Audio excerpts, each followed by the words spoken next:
you? I'm Shabani. Welcome to the Curly Bookworm. So I have to tell you how dedicated and hardworking I am. This is the second time I'm shooting this video. I'm also very stupid because the reason why I'm shooting this video for the second time is because I shot it only halfway and then the bell rang. I went to get the door and then I came back and then I forgot to hit record. I just spoke for a whole lot of time without it recording me at all. And so when I stopped, I actually sat down and edited the damn thing until I got to a part where I was like, hey, where's the rest of the video? And I'm desperately checking my trash can and all of that. And I'm like, shit, I didn't even record it. Yeah. Read a lot of books. Not very smart.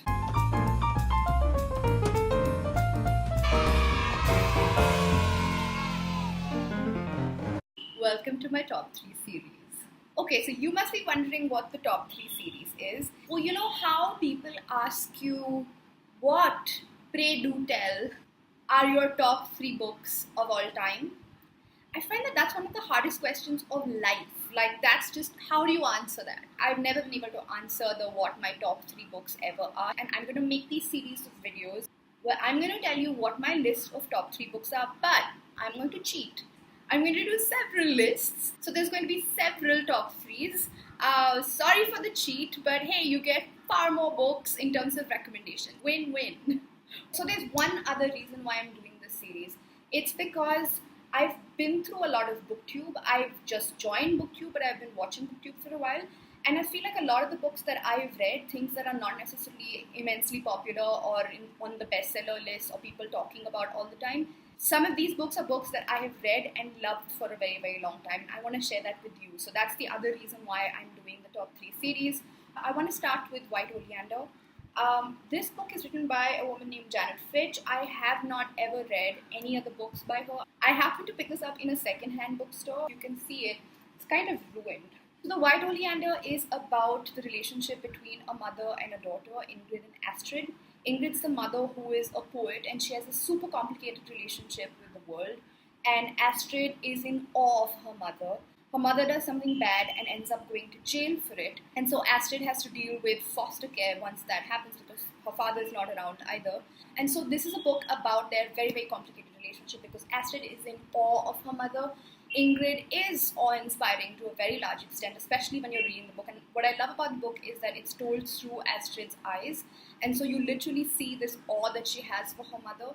It's a fairly tragic book. So if you're not in the mood for that kind of thing, I'm just warning you. Tragic meaning it's a bit sad and full of emotions. So if you're not in that kind of mood, don't try it. But it's one of the most beautiful books that I've ever read. And I give this book to you as a recommendation. Not giving this book to you. It's an old, beautiful copy and I don't want to let go of it. The second book that I want to talk about is this book. This is Marian Keyes' Anybody Out There. Marian Keyes has written a whole bunch of books and I have pretty much all of her books. This one is based in, as usual, in Ireland, in Dublin. So she has a bunch of books in which there's a lot of sisters from the Walsh family and this is one of those books that belongs to the series. I mean, they're not connected in any way except that it's the same family. It's the same comical family. The thing about Marian Keyes is that people tend to put her in the chick lit genre. I'm not sure I agree at all because while she does write some women who are whimsical, seemingly whimsical, I feel like there's so much soul in all of her stories and all of her books. There's a really big learning through every book and it's sometimes gut-wrenching. Like, while you're laughing and chuckling through her books because all the books are hilarious, you're also sort of feeling the feels. You know what I mean? This one is about Anna who moves from New York back to Dublin. She thinks it's for a week. Her family seems to think that she's there for a little bit longer. We don't know why, and I'm not going to tell you why. I'd like you to discover the rest of the book on your own. It is definitely one of my favorite books of all time. The third book on my list is Eragon by Christopher Paolini.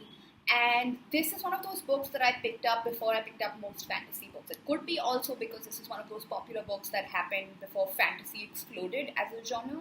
But I remember I read Lord of the Rings and then I picked this one up. I really loved it. This is a series, it's a trilogy. It is about a boy who is like a farm boy, a poor, regular farm boy, who's in a forest nearby and he discovers this little blue stone.